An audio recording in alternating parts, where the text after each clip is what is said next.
നമസ്കാരം ഫ്രണ്ട്സ്, ഞാൻ നിങ്ങളുടെ സനിൽ പെരുന്തോട്ടത്ത്. ഇന്ന് നമ്മൾ ചർച്ച ചെയ്യാൻ പോകുന്നത് സിഗ്നേച്ചർ ഗ്ലോബൽ ഇന്ത്യ ലിമിറ്റഡ് എന്നുള്ള കമ്പനിയുടെ IPO വിശേഷങ്ങളാണ്. ഡൽഹിയിലും പരിസരങ്ങളിലും ആയിട്ട് അഫോർഡബിൾ ഹൗസിംഗ് ഫ്ലാറ്റുകളും അപ്പാർട്ട്മെൻറ്റുകളും നിർമ്മിച്ചു നൽകുന്ന ഒരു കമ്പനിയാണിത്. ഇവർ 730 കോടി രൂപയാണ് മാർക്കറ്റിൽ നിന്ന് റേസ് ചെയ്യുന്നത്. അതിൽ 603 കോടി രൂപയ്ക്കുള്ളത് ഫ്രഷ് ഓഹരികൾ തന്നെയാണ്. സെപ്റ്റംബർ 20 മുതൽ 22 വരെയാണ് ഈ ഇഷ്യൂ നീണ്ടു നിൽക്കുന്നത്. അപ്പോൾ നമുക്ക് ഈ ഓഹരിയുടെ വിശേഷങ്ങളിലേക്ക് കിടക്കാം.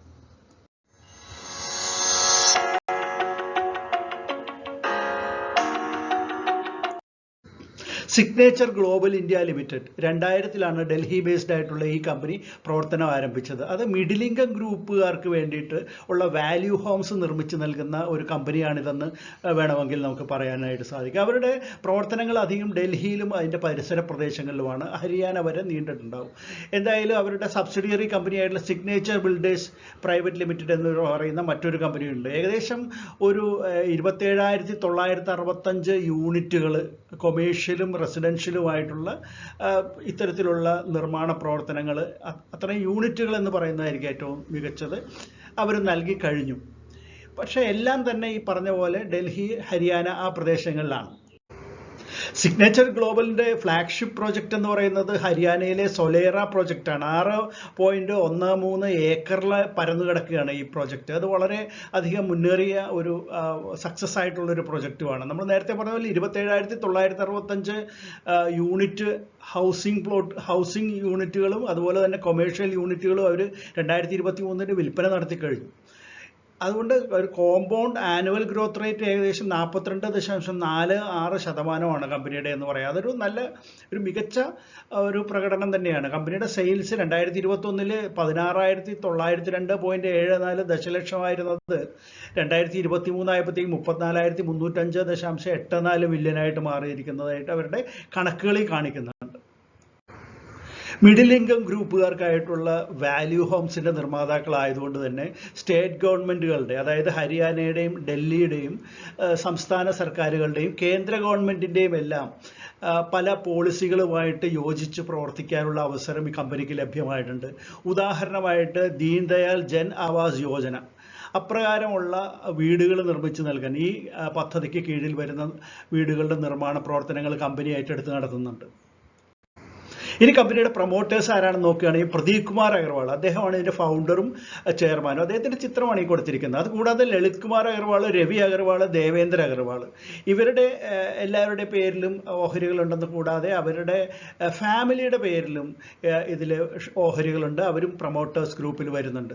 അതുകൂടാതെ സർവപ്രിയ സെക്യൂരിറ്റീസ് പ്രൈവറ്റ് ലിമിറ്റഡ് എന്നൊരു കോർപ്പറേറ്റ് എൻറ്റൈറ്റി കൂടി ഇതിൻ്റെ പ്രൊമോട്ടേഴ്സ് ലിസ്റ്റിലുണ്ട്. ഇവരുടെ കൈവശം 78.36% ഓഹരികളാണ് ഇഷ്യൂവിന് തൊട്ട് മുമ്പുള്ളത്. ഇഷ്യൂ കഴിയുമ്പോൾ അത് 69.63 മാറും. ഫ്രഷ് ഓഹരികളുടെ വിൽപ്പന വഴി ലഭിക്കുന്ന 603 കോടി രൂപ അവർ വിനിയോഗിക്കാൻ പ്രധാനമായിട്ട് ഉദ്ദേശിക്കുന്നത് അവരുടെ കമ്പനിയുടെയും സബ്സിഡിയറി കമ്പനികളുടെയും ചില പേയ്മെൻറ്റുകളും ഡെറ്റുകളും എല്ലാം ഒഴിവാക്കുന്നതിന് വേണ്ടി, കൊടുത്തു തീർക്കുന്നതിന് വേണ്ടിയിട്ടാണ്. അത് കൂടാതെ പുതിയ ബിസിനസ് സംരംഭങ്ങളിലേക്ക് കടക്കുന്നതിനും പുതിയ ലൊക്കേഷൻസിലേക്ക് ബിസിനസ് വ്യാപിപ്പിക്കുന്നതിനും അതുകൂടാതെ കമ്പനിയുടെ കോർപ്പറേറ്റ് ആവശ്യങ്ങൾക്കും വേണ്ടി വിനിയോഗിക്കുമെന്നാണ് അവരുടെ പ്രോസ്പെക്ടസിൽ പറഞ്ഞിട്ടുള്ളത്.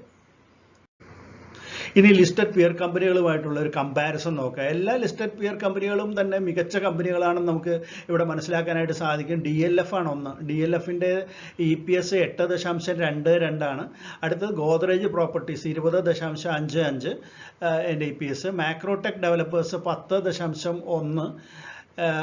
Prestige estate project 23.49 EPS. പിന്നെയുള്ളത് ശോഭ ലിമിറ്റഡ് ആണ്, അത് 10.99. ഈ സ്ഥാനത്ത് സിഗ്നേച്ചർ ഗ്ലോബലിൻ്റേത് -5.44 EPS കാണിക്കുന്നത്.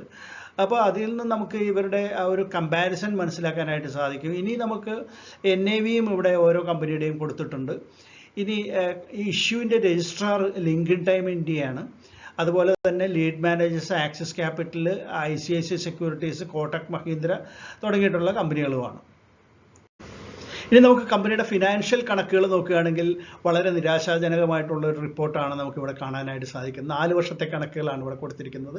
സെയിൽസ്, റവന്യൂ എല്ലാം തന്നെ വളരെ മികച്ച ലെവലിലേക്ക് വന്നിട്ടുണ്ടെങ്കിൽ പോലും ഇതിൻ്റെ അറ്റാദായം എന്ന് പറയുന്നത് നെഗറ്റീവാണ്, അല്ലെങ്കിൽ നഷ്ടത്തിലാണ് കമ്പനി പോയിക്കൊണ്ടിരിക്കുന്നതെന്ന് 4 വർഷത്തെ കണക്കുകളും കാണിക്കുന്നുണ്ട്. അതിൽ കുറച്ച് കുറവ് വന്നിട്ടുണ്ട് നഷ്ടം ഈ അവസാന വർഷമായപ്പോൾ എന്നതൊക്കെ ശരിയാണ്. ഇപ്പോൾ ഒരുപാട് വലിയ പ്രോജക്റ്റുകൾ കമ്പനി ഏറ്റെടുത്തിട്ടുണ്ട്. അതിൻ്റെ എല്ലാം ഫലം വരുമ്പോഴത്തേക്കും തീർച്ചയായിട്ടും ഫ്യൂച്ചറിൽ ഇത് നന്നാവാനായിട്ടുള്ള സാധ്യതയുണ്ടെങ്കിലും ഇപ്പോഴത്തെ ഒറ്റ നോട്ടത്തിൽ കമ്പനിയുടെ ഫലം വളരെ നിരാശാജനകം തന്നെയാണ്. ഇനി സിഗ്നേച്ചർ ഗ്ലോബലിൻ്റെ ഇഷ്യൂ ഡീറ്റെയിൽസ് ഒറ്റ നോട്ടത്തിൽ ഒന്ന് പരിശോധിക്കാം. സെപ്റ്റംബർ 20 മുതൽ 22 വരെയാണ് ഇഷ്യൂ ഓപ്പൺ ആയിരിക്കുന്നത്. ഇത് 366 മുതൽ 385 രൂപ വരെയാണ് ഇതിൻ്റെ പ്രൈസ് ബാൻഡ് വരുന്നത്. 603 കോടി രൂപയ്ക്കുള്ള ഫ്രഷ് ഓഹരികളും 127 കോടി രൂപയ്ക്കുള്ള ഓഫർ ഫോർ സെയിലും ഉണ്ട്. 730 അപ്പോൾ ടോട്ടൽ ഇഷ്യൂ സൈസ് എന്ന് പറഞ്ഞാൽ ഒരു റീറ്റെയിലർക്ക് അപ്ലൈ ചെയ്യാവുന്നത് 38 ഓഹരികളാണ് ഒരു ലോട്ടായിട്ട്. അങ്ങനെ 13 ലോട്ട് വരെ അപ്ലൈ ചെയ്യാവുന്നതാണ് റീറ്റെയിലേഴ്സിന്. 1 രൂപയുടെ ഓഹരിയാണ് 385 രൂപയ്ക്ക് ഇപ്പോൾ ഇഷ്യൂ ചെയ്യുന്ന കമ്പനി. 10% മാത്രമാണ് റീറ്റെയിലേഴ്സിന് നൽകുന്നുള്ളൂ. 75% ഇൻസ്റ്റിറ്റ്യൂഷൻസിനും 15% HNIസിനുമാണ് കമ്പനി നൽകുന്നത്. NSEയിലും BSEയിലും ലിസ്റ്റ് ചെയ്യും ഇത്. ഇനി ഇതിൻ്റെ ഡേറ്റുകളിലേക്ക് നമ്മൾ കിടക്കുകയാണെങ്കിൽ അലോട്ട്മെൻറ്റ് വരുന്നത് 27-ാം തീയതിയാണ്. റീഫണ്ട് 29-ാം തീയതി സെപ്റ്റംബർ മാസത്തിൽ. ഇനി ഡിമാറ്റ് അക്കൗണ്ടിലേക്ക് ക്രെഡിറ്റ് വരുന്നത് ഒക്ടോബർ മാസം 3-ാം തീയതിയാണ്. ഇതിൻ്റെ ലിസ്റ്റിംഗ് ഒക്ടോബർ 4-ാം തീയതിയുമായിരിക്കും. ഇനി ഇത് വാങ്ങണോ വേണ്ടയോ എന്ന് സംശയമുള്ളവരോട് പറയാനുള്ള, ഇത് അഫോർഡബിൾ ഹൗസിംഗ് സെക്ടറിൽ ഡൽഹിയിലും പരിസര പ്രദേശങ്ങളിലെയും ഏറ്റവും മികച്ച കമ്പനി തന്നെയാണ്. മാത്രവുമല്ല ഏറ്റവും കൂടുതൽ വലിയ പ്രൊജക്റ്റുകൾ അവർക്ക് ഫ്യൂച്ചറിലേക്ക് വേണ്ടിയിട്ട് അവരുടെ കൈവശം കിട്ടിയിട്ടുണ്ട്. അതോടൊപ്പം തന്നെ പ്രാവർത്തികമാകും.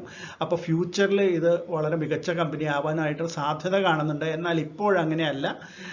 പിന്നെ പെയ്ഡ് അപ്പ് ക്യാപിറ്റൽ ഇഷ്യൂ കഴിയുമ്പോൾ 14.05 കോടി രൂപയായിരിക്കും. കമ്പനിയുടെ മാർക്കറ്റ് ക്യാപ്പ് 5409.66 കോടി രൂപയ്ക്കുള്ളതായിരിക്കും.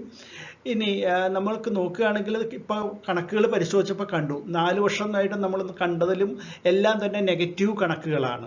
കമ്പനിയുടെ പ്രോഫിറ്റ് എന്ന് പറയുന്നത് മൈനസ് ആയിട്ട് നമുക്ക് കാണാനായിട്ട് സാധിച്ചു. പിന്നെ നെഗറ്റീവായിട്ടുള്ള ഒരു EPS ആണ് കമ്പനിക്കുള്ളത്. നമ്മൾ പിയർ കമ്പനികളുമായിട്ടുള്ള കമ്പാരിസണിൽ അത് മനസ്സിലാക്കുകയും ചെയ്തു. പിന്നെ ഡിവിഡൻഡ് പോളിസി കമ്പനിക്ക് ഇതുവരെ ഇല്ല. ഇനി ഫ്യൂച്ചറിൽ ചിലപ്പോൾ ലാഭത്തിലേക്കൊക്കെ വരുമ്പോൾ ഉണ്ടാവാനുള്ള സാധ്യത തള്ളിക്കളയാനും സാധിക്കില്ല. എന്തായാലും ഇപ്പോഴത്തെ കണക്ക് വെച്ച് നോക്കുമ്പോൾ ഒരു ഹൈ റിസ്ക് ലോ റിട്ടേൺ എന്നുള്ളൊരു ഗ്രൂപ്പിൽ തന്നെയാണ് ഈ കമ്പനി പെട്ടിരിക്കുന്നത്. അതുകൊണ്ട് തന്നെ ഫ്യൂച്ചറിൽ നന്നാകാം എന്നുള്ളൊരു പ്രത്യാശയോടുകൂടി നോക്കുകയാണെങ്കിൽ ലോങ് ടേം ഇൻവെസ്റ്റേഴ്സിന് ഇത് അപ്ലൈ ചെയ്യുന്നതിൽ തെറ്റില്ല. ഷോർട്ട് ടൈംകാർ ഇതിൽ നിന്ന് മാറി നിൽക്കുന്നതാണ് തൽക്കാലം നല്ലതെന്നാണ് വ്യക്തിപരമായിട്ട് എൻ്റെ അഭിപ്രായം. സിഗ്നേച്ചർ ഗ്ലോബൽ ലിമിറ്റഡിൻ്റെ IPO ശേഷം നിങ്ങൾ കേട്ടല്ലോ. എല്ലാവർക്കും ഇഷ്ടപ്പെട്ട് കാണുമെന്ന് വരുന്നു. ഇഷ്ടപ്പെട്ടെങ്കിൽ തീർച്ചയായിട്ടും ലൈക്ക് ചെയ്യണം. അതുപോലെ കമൻറ്റുകൾ ഇടണം. ഈ വീഡിയോ കൂടുതൽ സപ്പോർട്ട് ചെയ്യുകയും വേണം. നമുക്ക് മറ്റൊരു IPO വീഡിയോയുമായിട്ട് ഉടൻ തന്നെ വീണ്ടും കാണാം. അതുവരെ നന്ദി, നമസ്കാരം, ബൈ.